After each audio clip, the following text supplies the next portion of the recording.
The Dharma talk delivered by Venerable Silananda at the Tagata Meditation Center, San Jose, California. Special retreat of November 1998. Okay. So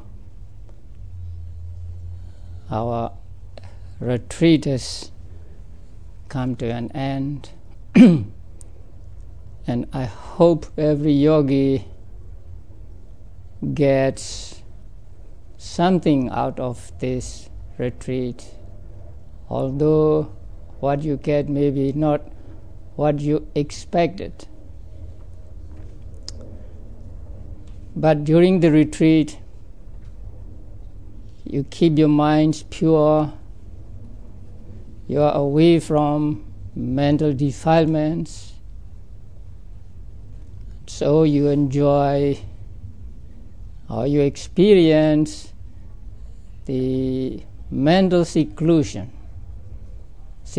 from mental defilements, seclusion from worries and anxieties from the outside world.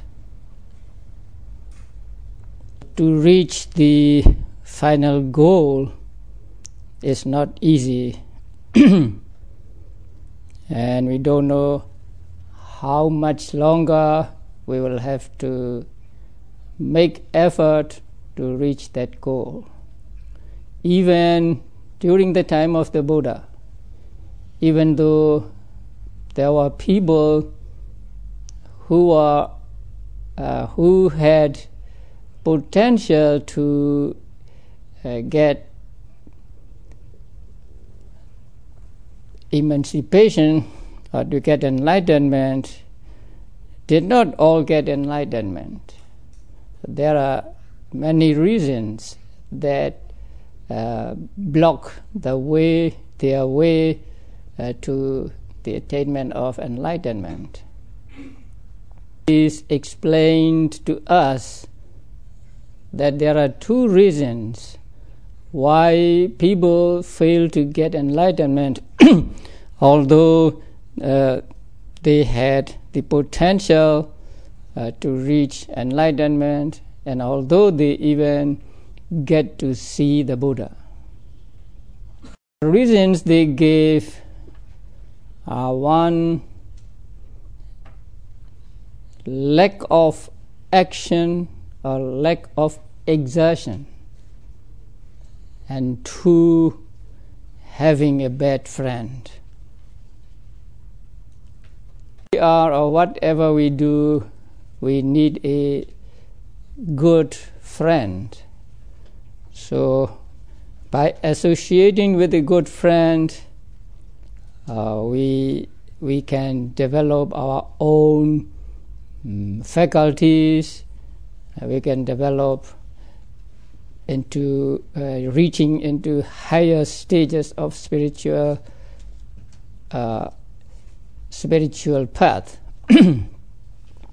At friends, then we are influenced by these people, and we tend to follow their, say, wrong activities or their wrong advices, and so we did very wrong things following the advice of bad friends.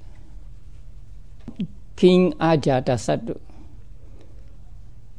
Now, Devadatta enticed him when Ajatasattu was a young prince to his side and incited him to kill his own father so that he could become a king. And as you know, Devadatta was a very ambitious man. He tried to kill the Buddha to become the Buddha himself, and so he incited the young prince Ajatasattu to kill his own father to become a king. And Ajatasattu was successful, so he he became a king and he killed his own father. Although Devadatta attempted 3 times to kill the Buddha, he was not successful because nobody can kill the Buddhas. So the first time he sent sharpshooters to shoot the Buddha, and the second time he sent the great elephant to attack the Buddha. When these 2 failed, he himself pushed a big rock onto the Buddha when Buddha was walking up and down on a hill. But the rock missed the Buddha and hit some rock on the hill, and the splinter of that rock hit the Buddha on his toes, and so Buddha had his blood congealed there and had a severe pain. But that was the most Devadatta can do to the life of the Buddha. But that act of causing the blood congealed in the body of the Buddha is as bad as killing one's own father. It is said that after killing his father, Ajatasattu was remorseful, and he was always haunted by this horrible memory, and so he even could not go to sleep well. But years later, and he did not dare to go to the Buddha and see him because he had killed the Buddha's disciple, who was his father. But years later, about 8 years before the Buddha's death, he went to see the Buddha. So he asked his trusted friend, the royal physician Jivaka, to take him to the Buddha. And so he went out to the Buddha to see the Buddha, and he went out at night. So he was always afraid of people trying to kill him. Now, people who had done something like this is always suspicious, and they live in fear. So he was afraid that there might be attempt on his life, and so he had a great number of people to guard him. It is said that he went to the monastery with 500 elephants. So he went to the monastery, he saw the Buddha, and he asked the Buddha to explain to him the fruits of being a recluse that could be realized in this very life. And so, in response to his question, Buddha delivered to him a discourse now known as Samanya Phala Sutta. So it is a fairly long sutta included in the collection of long discourses. So at the end of that discourse, Ajatasattu was very glad, and so he declared to be the disciple of the Buddha who took refuge in the Buddha, the Dhamma, and the Sangha. And then he left. So after he left, Buddha said to his monks, if this king had not killed his own father, he would have become a Sotapanna on this very seat. Now that he had killed his own father, he was to suffer in hell. And so after death, King Ajatasattu fell to hell, and so now he is suffering in one of the great hells. So even though he was very devoted to the Buddha after that, that devotion to the Buddha could not save him or could not prevent him from being reborn in hell. Now, Ajatasattu had the capability to gain enlightenment in that life, and he did get to see the Buddha and to listen to the Dhamma talks of the Buddha. But he was unable to gain enlightenment. Not only was he unable to gain enlightenment, but he went down to hell and is suffering there because he had killed his own father. And he killed his own father because he associated with a bad friend, the Venerable Devadatta. So associating with a bad friend can be that much damaging to one's prosperity, one's spiritual growth, and to one's rebirth. So associating with a bad friend is one reason why people do not get enlightenment, although they have the capability to become arahants in that life, and they get to see the Buddha. First reason.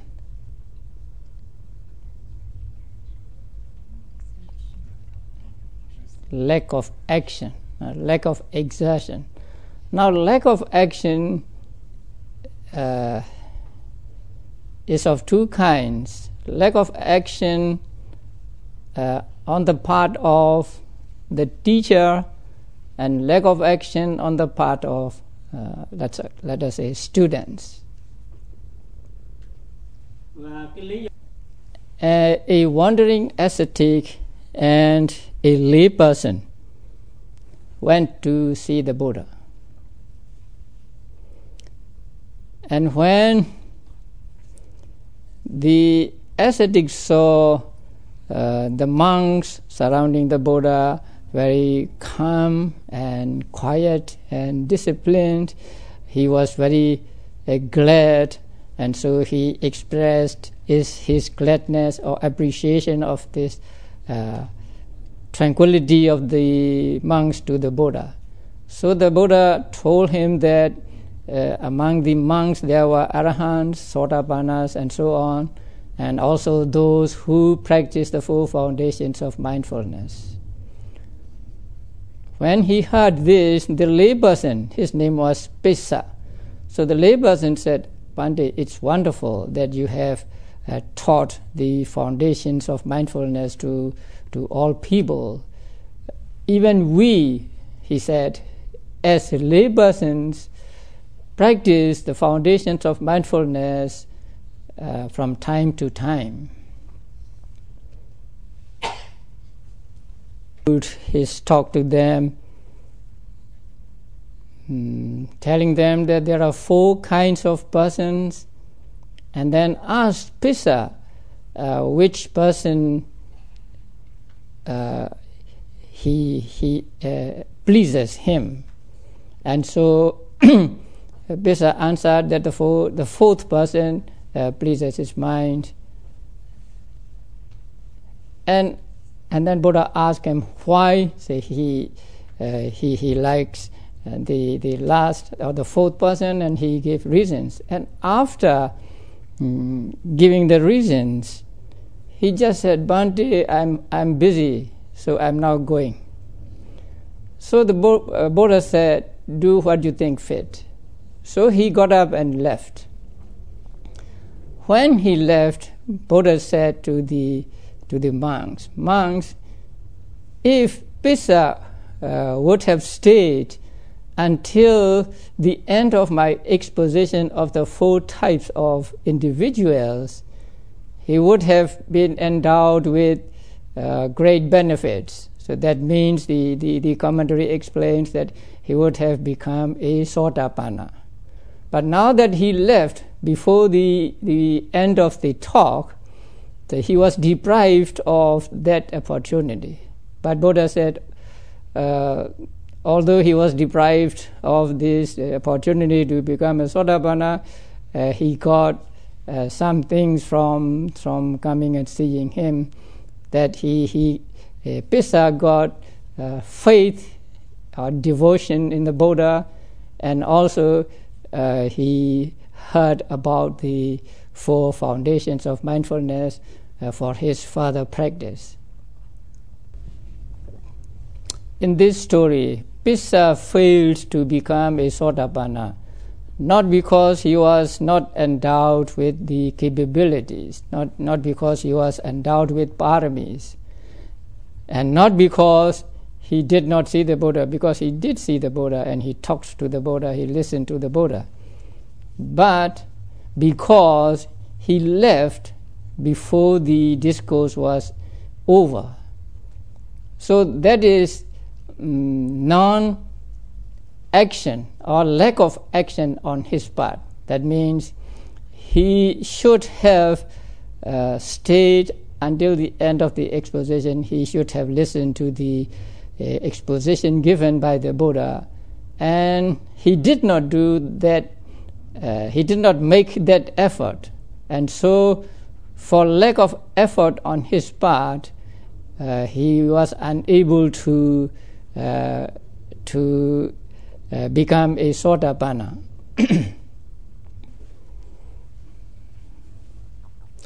Now this story teaches us one good lesson. That is, when someone is giving a Dhamma talk, you should listen to the Dhamma talk until the end. So you should not get up and leave in the middle of a Dhamma talk. People are impatient.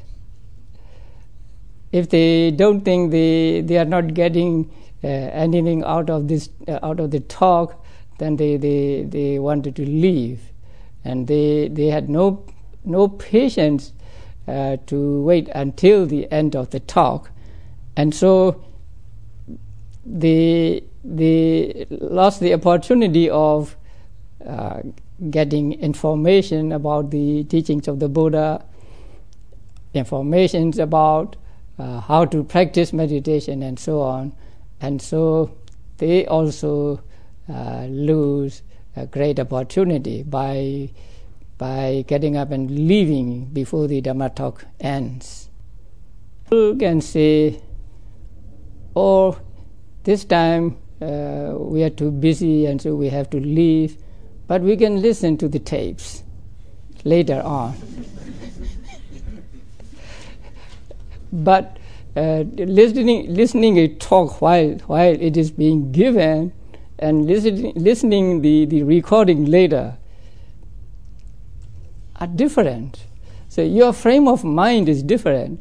When a person was talking, that you have more attention, you pay to the talk, and also you have this how to call that, eagerness, say, to listen to the talk. But when you play a tape and listen to it, although you may be listening, you have not as much attention you pay to the talk, or you have not as much respect to the talk. So although you can listen the talk later on tapes, it is better to listen to the talk while it is being given.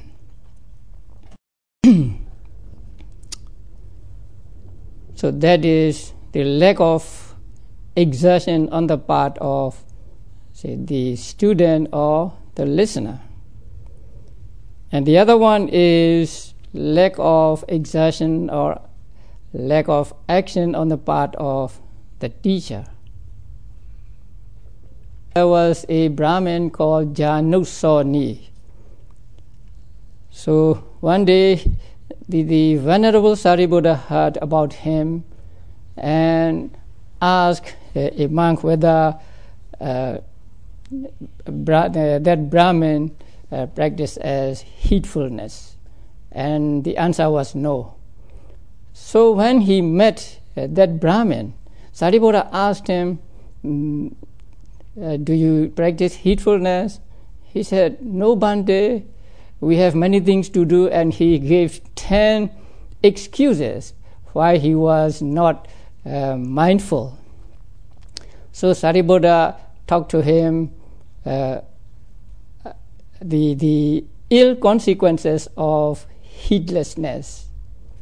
And then later, when that Brahmin was gravely ill, actually on his deathbed, he sent a man to give respects to the Buddha in his name, and also to invite the Venerable Sariputta to him and to come and talk to him.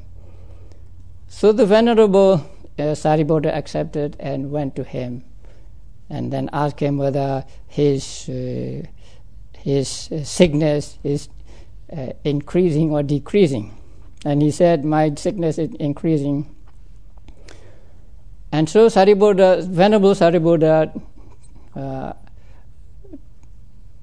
taught him something, asking him, which is better, to be reborn in hell or to reborn as an animal, and then to be reborn as an animal and to be reborn as a human being, and so on, until the highest realm of the devas. And then Venerable Sariputta said, which is better, to be reborn in the highest deva realm or in the Brahma realm. So when the Sariputta said the Brahma realm, the Brahmin was very happy. Then he said, oh, Sariputta said Brahma realm, Sariputta said Brahma realm. Then the Venerable Sariputta thought that the Brahmins are attached to the realm of the Brahmas, because their way is to reach the world of the Brahma. So the Venerable Sariputta taught him the way to reach the Brahma world. That means Sariputta taught him the 4 Brahma viharas, the 4 divine abidings. So after teaching him how to practice loving kindness, compassion, sympathetic joy, and equanimity, the Venerable Sariputta left. So sometime after he left, the Brahmin died, and he was reborn as a Brahma.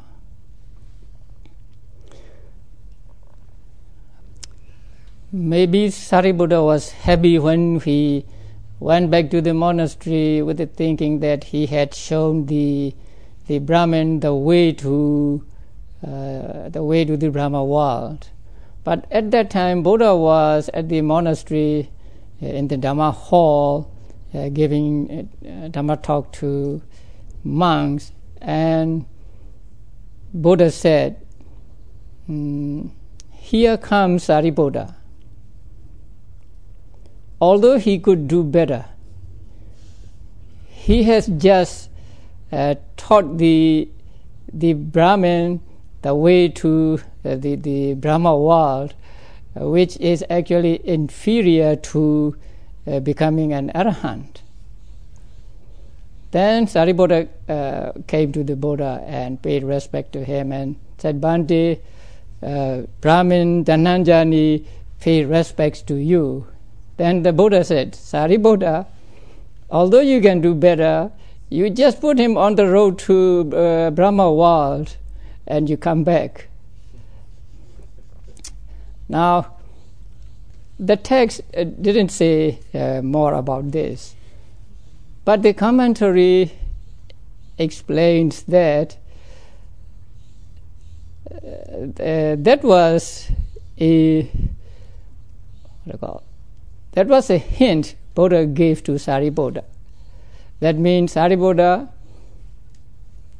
you go to him and preach to him again. So Sariputta knew, or Sariputta got that hint. And so he went up to the Brahma world and gave a discourse to Janusoni, who had become a great Brahma. And it is we are not told whether that great Brahma became an arahant or not, but I think he became an arahant. But it is said that from that time on, whenever the Venerable Sariputta gave a Dhamma talk, even if it is just a verse of 4 lines, he always includes the 4 noble truths. This story, the Brahmin Janusoni possessed the capability to become an arahant. And he got to see the Buddha and his chief disciple Sariputta. But he did not become an arahant because there was lack of action on the part of the Venerable Sariputta. That means Venerable Sariputta could have taught him the way to enlightenment, the 4 foundations of mindfulness and vipassana practice. But instead, he thought the Brahmins are attached to the Brahma world, and so he taught him just the way to reach the world of the Brahmas. So here, Janusoni fails to become an arahant because of lack of action, the right action on the part of the Venerable Sariputta.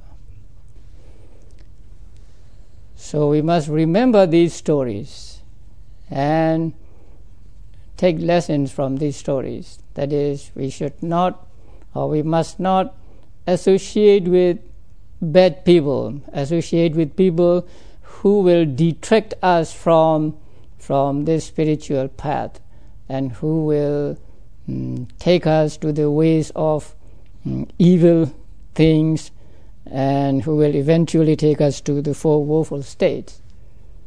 And also we should see to it that there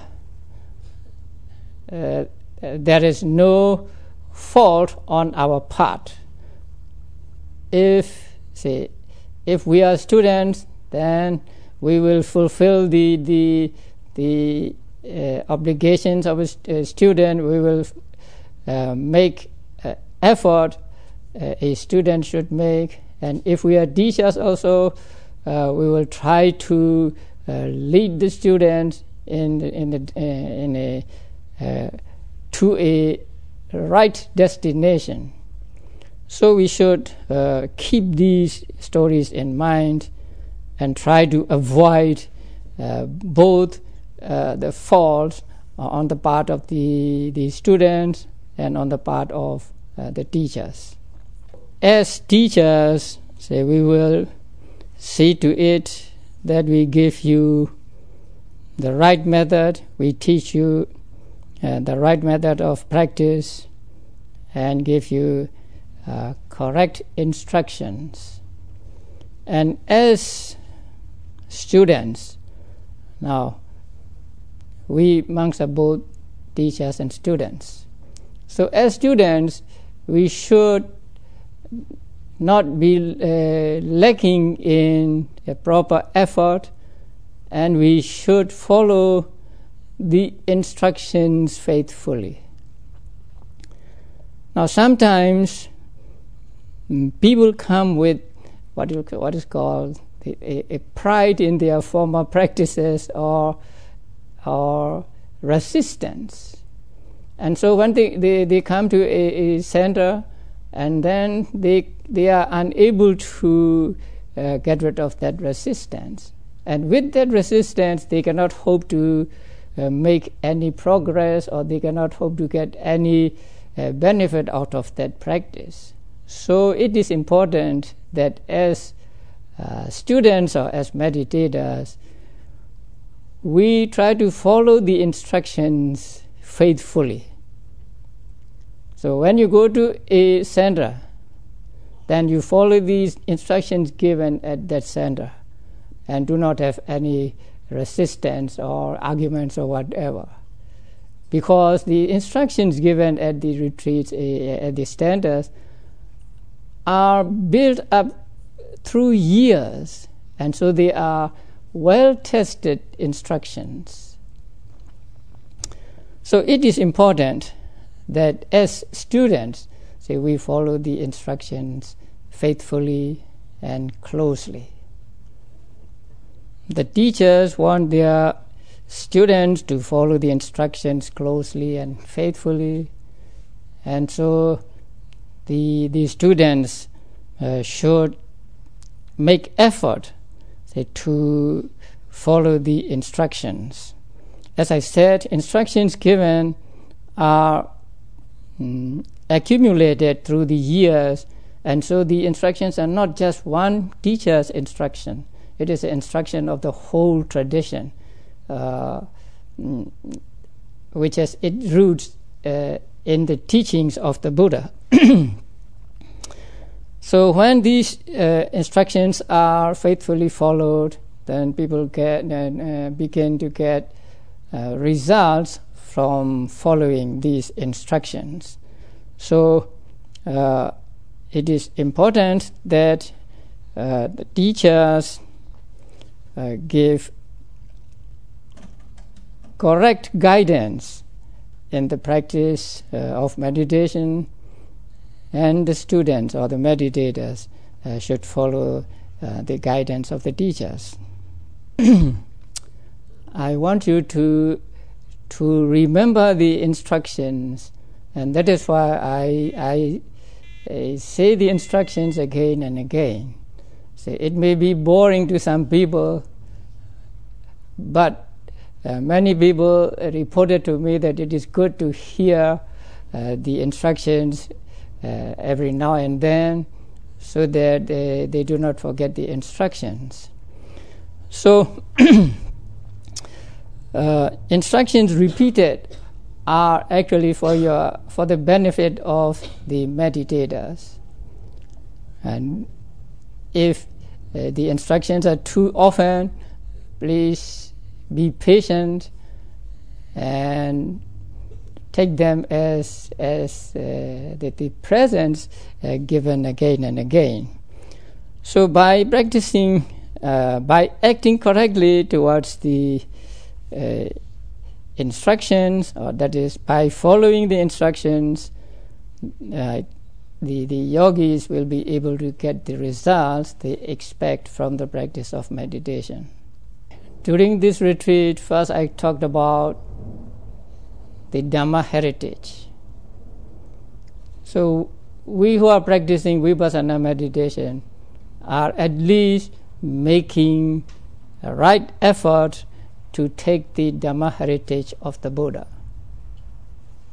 Talk about the burden of the aggregates, the heavy burden we are carrying every moment of our lives, and also that we can at least not pick up a new burden by practicing vipassana meditation, and by the power of vipassana meditation we will be able to lay down the heavy burden once and for all.